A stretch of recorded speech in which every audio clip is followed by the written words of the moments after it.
Olá, meus irmãos, a paz do Senhor, esse é o seu ADEC TV e hoje nós estamos no quadro Lições Bíblicas. É um prazer tê-los conosco. Estudaremos hoje a lição de número 11, que tem como tema Compromissados com a Evangelização.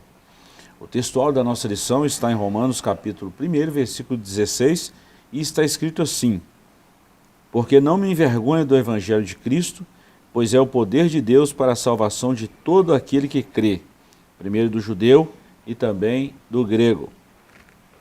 A verdade prática, nossa responsabilidade para a salvação de todos os seres humanos, mediante o Evangelho de nosso Senhor Jesus Cristo, nos torna servos de todos. A leitura bíblica em classe está no Evangelho de Jesus, segundo narrou Marcos, capítulo 16, versículos 14 a 20. E como sempre, essa lição tem alguns objetivos. O objetivo geral da lição é conscientizar a respeito do compromisso com a evangelização. E ainda temos 3 objetivos específicos, que vai mostrar o objetivo específico em cada tópico. Primeiro, mostrar a evangelização como uma prioridade dos pentecostais. Segundo, enfatizar que Jesus morreu para salvar todos os seres humanos.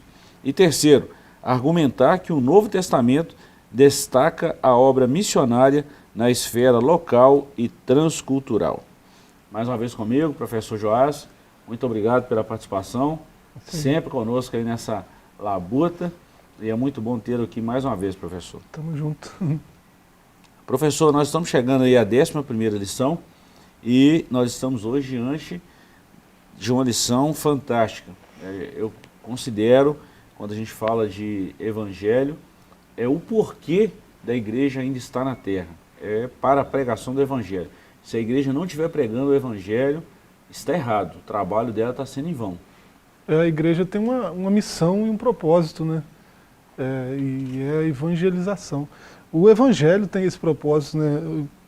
O apóstolo Paulo, brilhantemente aqui no verso 16 de Romanos, né? No primeiro capítulo, ele fala sobre o porquê do evangelho, né? E dá uma definição do evangelho e dá um porquê, né? Um propósito. Né? O evangelho é o quê? É poder de Deus. E para quê? Né? Para a salvação de todos. Né? Então, a igreja só tem uma razão de ser, né? Que é evangelizar, que é levar esse evangelho para todos, né? Para que todos tenham alcance dessa salvação, né? Para que todos tenham conhecimento dessa salvação e, movidos por fé, né? se direcionem a isso. Né? Verdade, muito bom. Professor, antes da gente começar a nossa lição, partir para a introdução e o comentário, semana passada eu estive em Pingo d'Água e fiquei sabendo que alguns irmãos estão aí ligados no nosso programa, no quadro ADEC TV, e eu quero mandar um abraço para os irmãos lá de Pingo d'Água, irmã Tequinha, Deus abençoe a irmã, e ela está com a gente aí, é assídua nos nossos programas aí. Benção, isso é né? muito bom, né? Benção. A Muito gente bom. não tem tanta noção assim do alcance, né? Mas é bênção ter esses irmãos aí com a gente. Né? Esses dias eu estava próximo a Inhapim, um irmão lá do Bugre também me parou e falou assim: ó, pastor, eu ouço lá toda semana, isso é muito bom. Deus abençoe os irmãos, você que está com a gente aí, Deus te abençoe de uma forma muito especial, tá? Vocês são bênção para nós. Vamos lá, professor, introdução. O reino de Deus cresce à medida que os pecadores vão se convertendo ao Senhor Jesus. A igreja é a única agência do reino de Deus escolhida pelo Senhor Jesus para levar a mensagem do evangelho a um mundo que perece por causa do pecado. Com isso, nós estamos dando continuidade ao trabalho que Jesus começou. Isso aponta para a importância da evangelização e da obra missionária.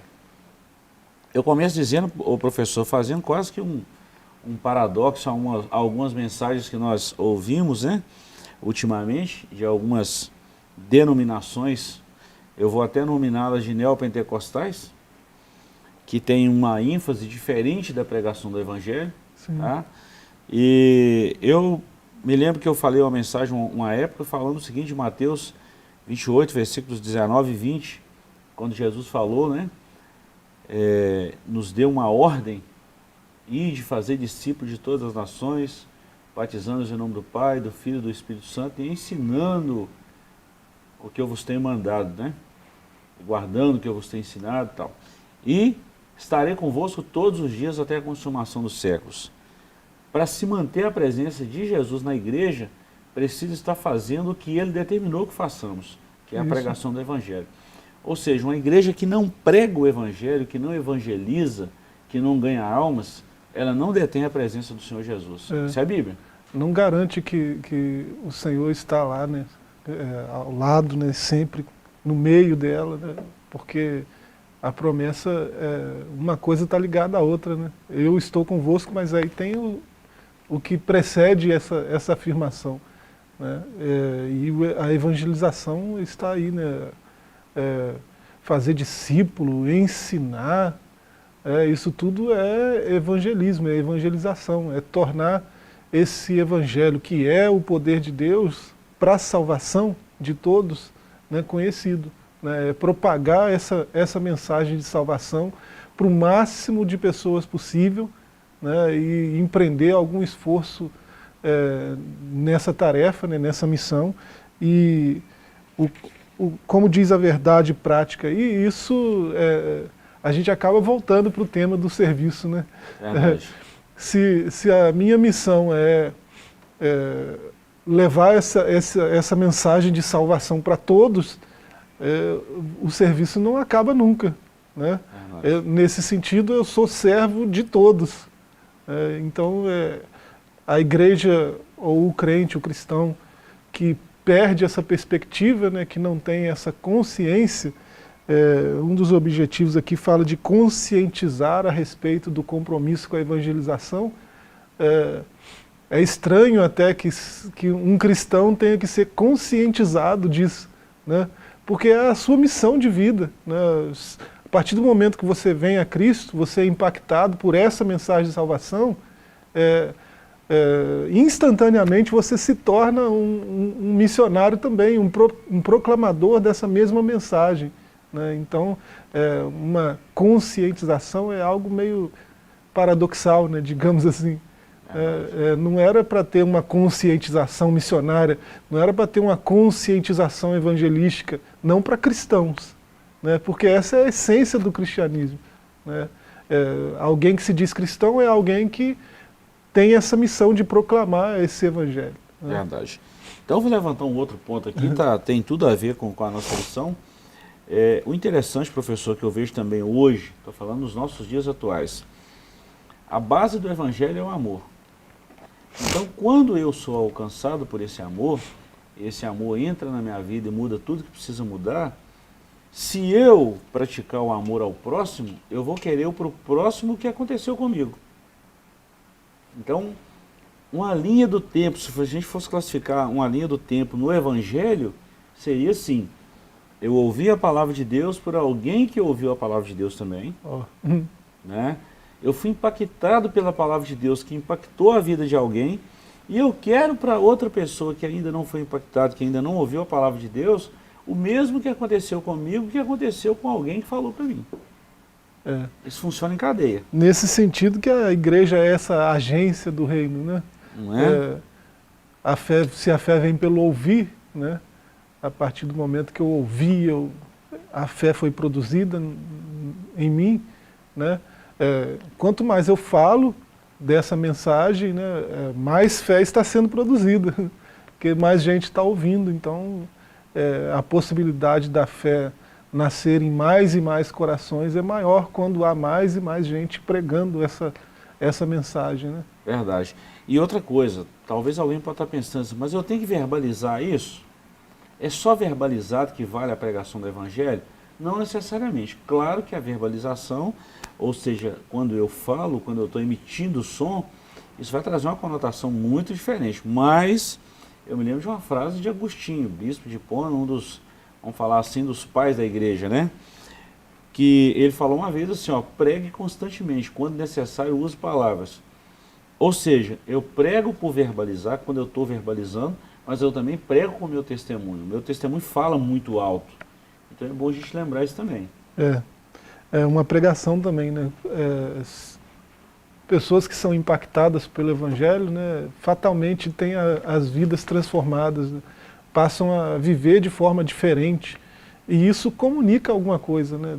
A comunicação não não se dá só de forma verbal, né? Então o testemunho é muito importante. O próprio Senhor Jesus, ele falou dessa necessidade, né? Ele falou que é necessário que a gente frutifique, que a gente dê fruto, né? É necessário que as pessoas vejam em nós esse fruto sendo produzido, né? Então o poder do testemunho é certamente uma evangelização também. Verdade. Né? Bom, professor, nós já falamos aí, já demos uma pincelada do que nós vamos trabalhar durante esse tempo que a gente tem aqui nesse quadro das lições bíblicas. Então vamos lá. Capítulo 1, evangelização como prioridade. Capítulo 2, nós vamos falar, Jesus morreu para salvar todos os seres humanos. E o capítulo 3, evangelização local e transcultural. Então vamos lá. Ponto 1 é a evangelização como prioridade. E a gente vai trabalhar o ponto 1 aí, o evangelho. O evangelho não é uma mensagem alternativa, trata-se de uma questão de vida ou morte. Vida para os que recebem a Jesus como seu Salvador e morte aos que o rejeitam. A divulgação das boas novas de Cristo é a tarefa de todos nós, ou seja, é a tarefa do pastor, do evangelista, do presbítero, do diácono, do servo, do homem, da mulher, da criança. É a mensagem que todos nós devemos pregar, o evangelho.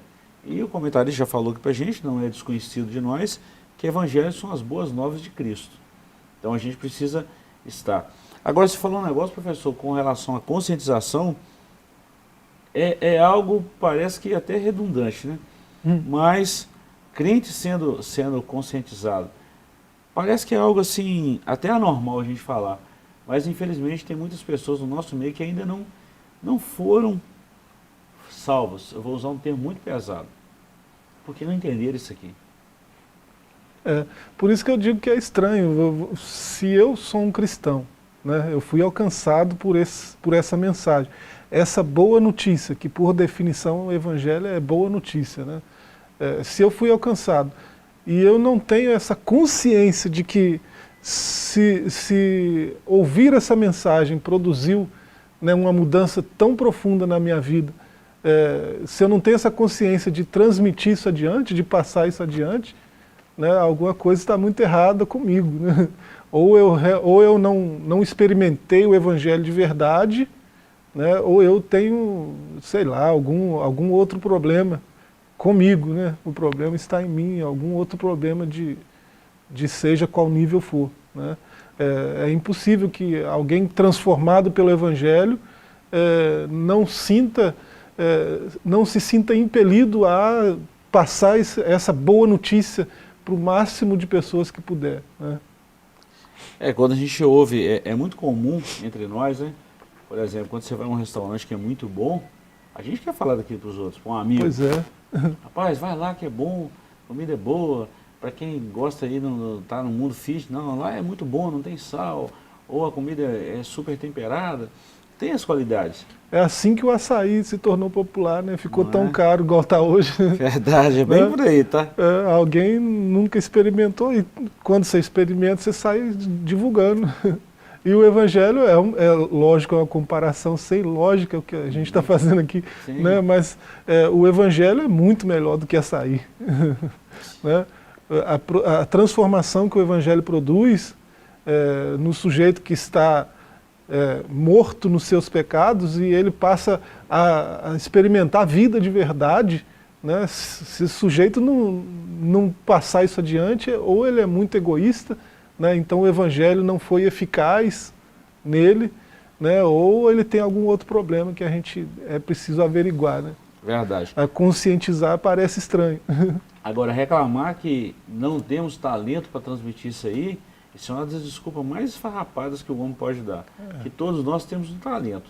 Alguém prega, alguém canta, alguém intercede, alguém contribui. Então, tudo isso é forma da gente divulgar o evangelho, falar das boas novas de Jesus. Fala para o vizinho, fala para alguém na faculdade, fala para alguém na escola, fala para alguém de trabalho, enfim, são N possibilidades da gente estar proliferando aí, divulgando o evangelho. Isso não é desculpa, tá? Pois é. O que é o evangelho? Essa palavra vem de duas palavras gregas, advérbio, e bem, e angélia, que significa mensagem, notícias novas. Assim a palavra evangelion quer dizer boas novas, boas notícias, notícias alvissareiras. Gostei disso aqui. É a mensagem de Cristo que salva o pecador. É o meio que Deus usa para a salvação de todo aquele que crê. Só por meio do Evangelho é que o ser humano conhece a salvação na pessoa de Jesus. Eu, particularmente, professor, nunca vi ninguém ser alcançado se não for pelo Evangelho. Ah, mas eu aceitei a Cristo quando eu estava ouvindo um hino. Pode ser que esse hino, pode ser não. Esse hino, ele tem uma base bíblica. Essa música tem uma base bíblica. Não existe outro meio se não for pelo Evangelho. Sim. A arte é uma ferramenta muito boa para a transmissão do Evangelho, né? E todo tipo de arte, né? A música, com certeza, é o mais popular, né? Então, muitas músicas cristãs estão impregnadas com a mensagem, com a boa mensagem, com a boa notícia, né? Com a mensagem do Evangelho.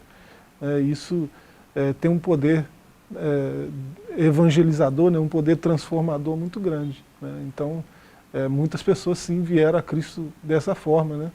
Ouviram o Evangelho não verbalizado, não por uma pregação em si, né? Mas pela arte manifesta de várias maneiras, né? Você falou de arte, professor, preciso te interromper. Cinema, né? Bom, a sétima arte. Eu ia falar exatamente isso. Quando a gente olha, por exemplo, as Crônicas de Nárnia, de C.S. Lewis, ali tem bastante coisa do Evangelho claro, ali. Né? Muita coisa, né? Bastante coisa. Então a gente pode pensar assim, se a gente for olhar a fundos, qual que é a mente do autor, né, do escritor, em escrever aquelas linhas ali, ele está apontando para Cristo e tantas outras coisas do Evangelho. E muitas pessoas talvez já assistiram e nem pararam para analisar isso aí. Mas é uma pregação. Pois é. Né? Vamos lá, professor. Nosso tempo está quase fechando aqui nesse primeiro bloco e nós vamos falar lá. Primeiro nós falamos do Evangelho, o que é. Até agora nós estamos traçando esse ponto. Agora nós vamos falar sobre o único Salvador do mundo. O Evangelho são as boas novas que falam do reino de Deus, da salvação e do perdão dos pecados na pessoa de nosso Senhor Jesus Cristo. É o Evangelho da graça de Deus. As Escrituras nos ensinam que todos os seres humanos são pecadores e precisam de se reconciliar. Não existe um meio de salvação sem Jesus. Ele mesmo disse, ninguém vem ao Pai se não for por mim. E também afirmou, o campo é o mundo. A pregação do Evangelho é uma necessidade imperiosa, porque não existe salvação sem Jesus e o campo é o mundo. E isso nos mostra a grande responsabilidade da evangelização local e mundial. Bom, professor, se enquanto a evangelização é a pregação das boas novas, né, nós estamos pregando quem? Paulo falou, eu prego a Cristo e o Cristo ressuscitado. Então eu tenho um sujeito de quem eu falo, eu estou falando de Jesus. É ele que é o causador, né, que é o fundador, que é ele que trouxe as boas novas. Então eu preciso falar dele. O Cristo é o Salvador, né? Ele é o tema central do Evangelho, né? E se o Evangelho é a boa notícia, né, esse é o ponto de partida, né? Começa por Cristo. Muitas tradições religiosas, muitos pregadores, né, eles começam a pregação de um ponto equivocado, ao meu ver, né?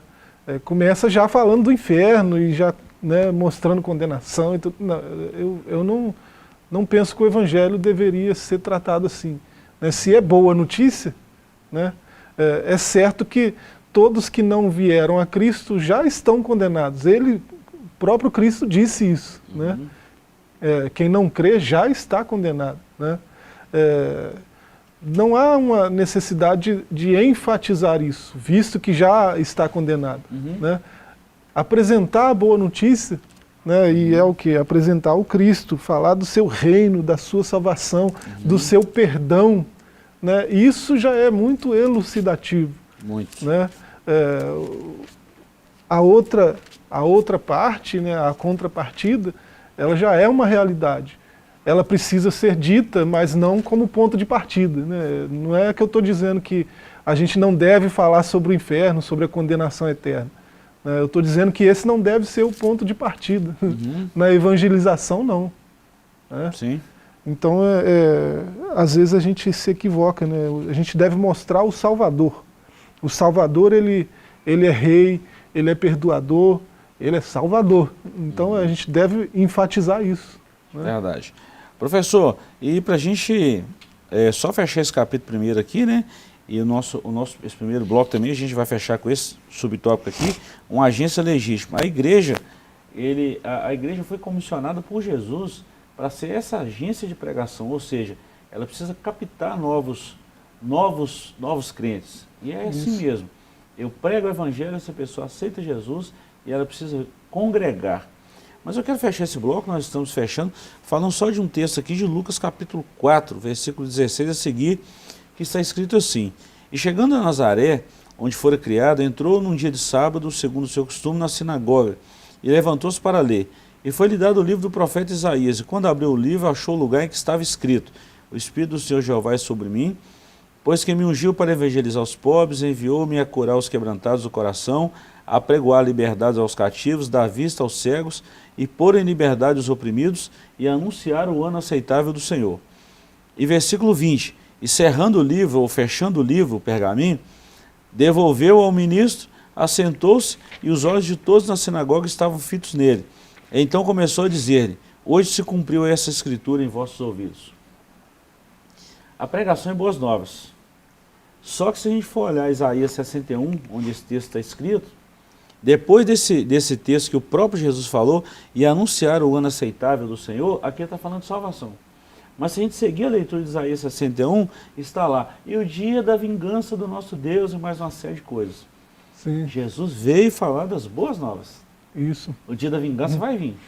Mas naquela hora e agora, não é a hora para isso.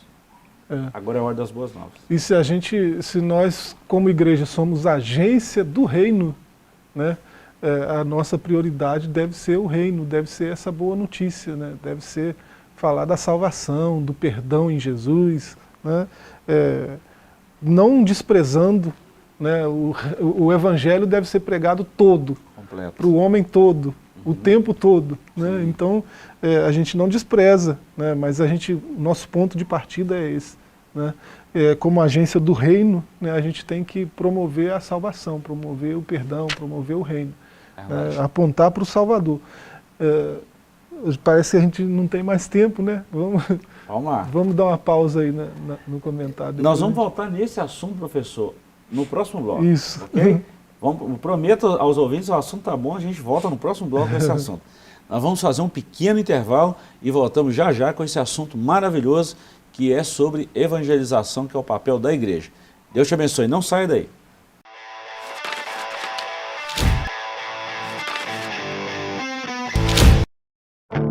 Vivemos uma onda de ataques ao movimento pentecostal e a fé de muitos tem se esfriado. É chegada a hora de clamarmos por um avivamento para nosso tempo. Participe deste movimento. A promessa é para vós e vossos filhos. Uma campanha nacional pela busca do batismo com o Espírito Santo e dos dons espirituais. Nossos objetivos: até o dia 18 de junho, 110 mil crentes batizados com o Espírito Santo e 110 mil crentes batizados nas águas. Programa de leitura de toda a Bíblia até o final da campanha. No dia 18 de junho, uma grande vigília nacional de clamor. Manda, Senhor, um avivamento. E no dia 20 de junho, culto de celebração dos 110 anos das Assembleias de Deus no Brasil. Envolva-se neste mover de Deus. A promessa é para vós e vossos filhos. Uma realização CGADB e CPAD.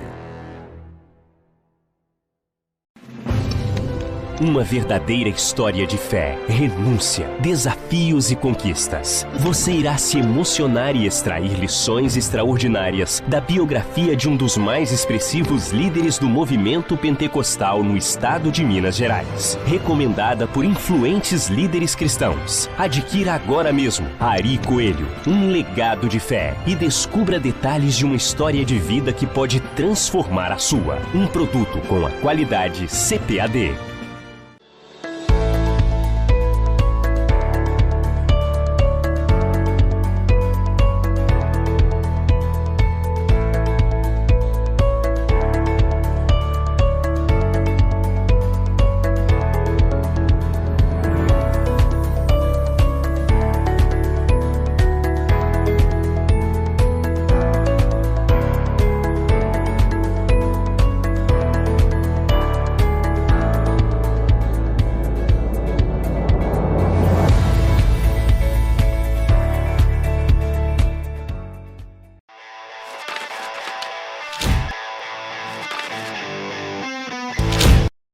Olá, queridos, estamos de volta com o seu ADEC TV e hoje nós estamos no quadro Lições Bíblicas e estamos estudando a lição de número 11, Compromissados com a Evangelização.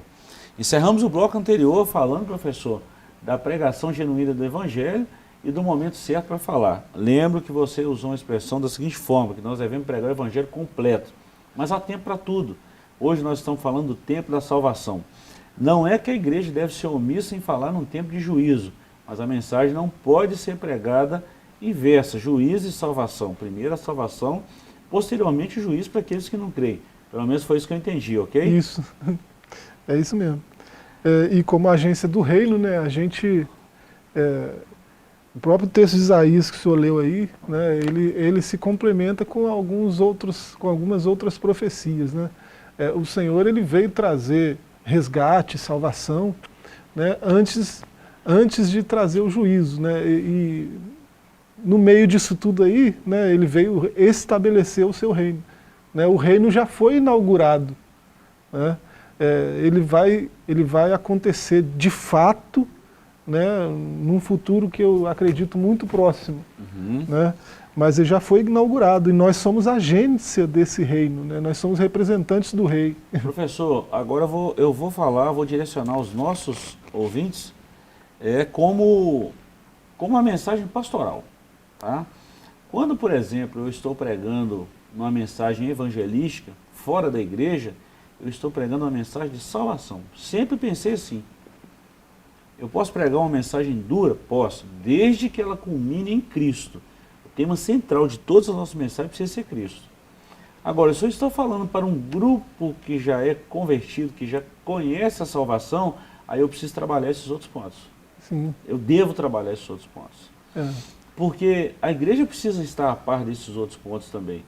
E esses outros pontos, quando a gente fala que também é a mensagem do Evangelho, é salvação, isso alerta a gente, isso previne a gente de um vacilo, de um tropeço espiritual.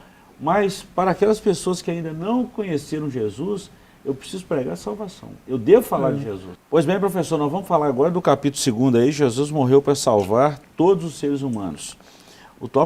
O subtópico 1, a nossa teologia, e o subtópico 2, por quem Jesus morreu. Então vamos lá. Antes convém ressaltar que a nossa teologia é pentecostal e vem diretamente das Escrituras Sagradas, sem intermediação dos teólogos da Reforma Protestante. A teologia pentecostal que nossos pais nos legaram não teve nenhum teólogo ou reformador como intermediário. A CPAD vem publicando com vários volumes a coleção de todas as revistas da Escola Bíblica Dominical publicadas desde 1930. O que o comentarista está dizendo aqui, professor, é que ele está ressaltando a teologia que nós, assembleianos, pregamos, ensinamos, vivemos. Nós não estamos falando aqui nós não estamos aqui ramificando a teologia, nós estamos falando aqui que o que nós pregamos vem da palavra de Deus. Sim, não há problema algum em citar teólogo algum, né? Isso não é problema. Isso, em alguma medida, é até muito bom, né? Mas esse ponto é importante, né? A nossa teologia é uma teologia bíblica, né? Isso é importante. Muito. Não há problema em citar nem filósofo, nem teólogo, não tem problema. Isso contribui para esclarecer muitos pontos, contribui, né, para enriquecer o conteúdo que você está falando. Mas essas citações não devem intermediar a mensagem. Esse é o ponto. Né? E isso é o que a reforma protestante pregou de fato. Né? A reforma começou com um sola escritura. Né? O que quer dizer que tudo que a gente fala tem que ter escritura, tem que ser bíblico. Né? Então, nosso maior compromisso é com a Bíblia, não é com Agostinho, não é com Calvino, Zwinglio, não é com Armínio, não é com Teodoro de Beza, não é com teólogo nenhum. Né? Eles não são intermediários da mensagem. Né? A mensagem deve ser entregada pura, né? Só a Escritura. Nos interessa o que a Bíblia diz. Né? O que acontece é que tem muita gente que se diz reformado, né? Mas que se ancora em tradições teológicas, se ancora em teólogos específicos. Né? E não é o nosso caso, isso não é exclusividade da Assembleia de Deus, mas a Assembleia preza por isso, por uma teologia bíblica. Né? Isso é importante ser ressaltado. Né? Por que a gente fala isso, professor? E o comentarista ele fez questão de trazer isso à tona. Exatamente porque nós estamos vivendo uma guerra, ultimamente, de teólogos, a guerra teológica, em que uns pensam que está certo, outros pensam que está certo, e fica nesse fogo cruzado, e esquece do essencial que é a Bíblia. Isso. Esquece do essencial. Eu não preciso defender uma tese A, ou uma tese B, ou um teólogo A, ou um teólogo B, e menosprezar o que a Bíblia, o que a Bíblia está, o que está registrado, o que está escrito. Então eu preciso preservar o que está escrito. O que o teólogo A ou B comentou em cima do que está escrito, talvez pode se adequar à cultura ou alguma coisa que ele pensa que é assim e pode contradizer o que está escrito na Bíblia. E isso a gente precisa ter muito cuidado. Sim. Muito cuidado. Há várias interpretações, né? E isso é perigoso. Bom, no ponto 2 aqui nós vamos entrar um pouquinho nessas controvérsias aí. Por quem Jesus morreu? Essa é pergunta interessante. Essa é uma pergunta interessante. Há muitas discussões teológicas sobre o tema, mas nos últimos tempos os debates se concentraram entre duas interpretações das Escrituras, expiação limitada e expiação ilimitada. Eu vou só dar um parecer sobre elas, professor, que o nosso tempo é muito corrido também. Mas o que é expiação limitada? Trata-se da ideia de que Jesus morreu apenas por um grupo restrito de pessoas escolhidas desde antes da fundação do mundo. E a expiação ilimitada, isso significa que o Senhor Jesus morreu por toda a humanidade. Esse ensino recebemos de nossos pais, os quais usaram a Bíblia como fundamento dessa doutrina. E aí tem uma série de versículos, como tem alguns versículos na outra também. O que nós pregamos é que Jesus morreu por todos. É um dos textos mais conhecidos, alguns até falam o texto da Bíblia, João 3,16. Porque Deus amou o mundo de tal maneira que deu o seu Filho unigênito para que todo aquele que nele crê não pereça, mas tenha a vida eterna. Todo aquele. Sim. Ou não é um grupo de pessoas, todo aquele. Então isso aqui é bem claro. É preciso um malabarismo exegético, né? Um contorcionismo hermenêutico, né? Muito grande para dizer que esse todos aí não é todos. Né? Faça ideia do tipo de malabarismo que tem que se fazer para chegar a uma conclusão diferente, né? De que o texto, quando diz todos, ele está dizendo todos. Né? Há quem tente esses malabarismos, esses contorcionismos exegéticos aí, e consiga dizer que o todos ali não é todos. Né? Sem entrar em controvérsia, né? A gente pode dizer com toda certeza que expiação limitada é uma ideia ruim, né? Se a gente olhar para a pessoa de Deus, né? Para aquilo que Ele diz que é, para aquilo que Cristo veio fazer, que Ele mesmo testificou que veio fazer. A Bíblia diz que Deus é amor, né? E a Bíblia diz que Ele muito nos amou, né? E não amou só o Gilberto, só o Joás, né? A Bíblia diz que ele amou o mundo, né? E de uma forma incomensurável, não tem como medir, de tal maneira, né? Se Deus amou o mundo, por que ele excluiria alguém? Parece que na ideia de amor não cabe a ideia de exclusão. Uhum. E a gente olhando para o que Jesus fez, para o que Jesus falou, se a gente olhar para todos os passos e as palavras de Jesus, a gente não enxerga Jesus excluindo ninguém. É impossível você olhar para Jesus e para os seus passos, para as suas palavras, e enxergar algum nível de exclusão da parte dele. Por que Deus excluiria alguns em detrimento de outros que ele escolheria? Né? Então é essa ideia de expiação limitada. Jesus veio fazer o que fez, morrer, dar o seu sangue, né? Para alguns não faz sentido, né? No mínimo sem lógica, né? Então a gente não precisa nem entrar em muita discussão, em muita polêmica. Se alguém quiser fazer, se você tiver 2 horas ou 3, venha conversar com a gente, né? Sobre esse assunto. A gente vai ter o prazer de esclarecer. Né? Mas é só você pensar, um Deus que ama, do jeito que ele disse que ama, ele excluiria alguém? Né? Parece que não. Né? Ele inclusive disse que veio para os doentes, né? Ele veio para quem precisa de cura. Né? Então, há quem pregue uma Bíblia que é excludente, né? Ela exclui homossexuais, ela exclui mentirosos, ela exclui uma série de pessoas, mas ela não está excluindo pessoas, ela está excluindo comportamentos. Né? Jesus nunca excluiu ninguém. Qualquer pessoa, seja qualquer que for o comportamento dela, que vem a Cristo, ela é abraçada, ela é amada, ela é perdoada, e esse é o poder do Evangelho. Né? Não cabe exclusão no Evangelho. O que nós precisamos entender, professor, você já falou isso muito bem, que a salvação é para todos. Todos a aceitam? A pergunta muda. Pois é. A pergunta muda. Esse é o ponto. Esse é o ponto. Então, se eu excluir alguém, se eu pensar nessa hipótese, eu estou minimizando o amor de Deus, coisa que eu não posso fazer. Com certeza. Coisa que eu não posso fazer. Então, isso é um assunto extenso, vasto, polêmico, mas é bíblico. E nós temos aí embasamentos e mais embasamentos, coisas que não é invenção nossa, coisas que é a palavra de Deus. Por isso que nós precisamos ir pela palavra de Deus. Sim. Comentário, qualquer livro ele vai servir para abrir a nossa mente, qualquer livro vai servir para abrir a nossa mente. Mas eu não posso fazer desse livro uma base doutrinária excluindo o texto bíblico. Eu não posso fazer isso. Isso se aplica não só a livro, a teólogo. Paulo falou isso, né? Se até um anjo de luz descer do céu e ensinar outro evangelho, ou pregar outro evangelho além desse que ele estava falando, seja considerado anátema. Isso nós estamos indo vamos falar assim, no rigor da palavra, né?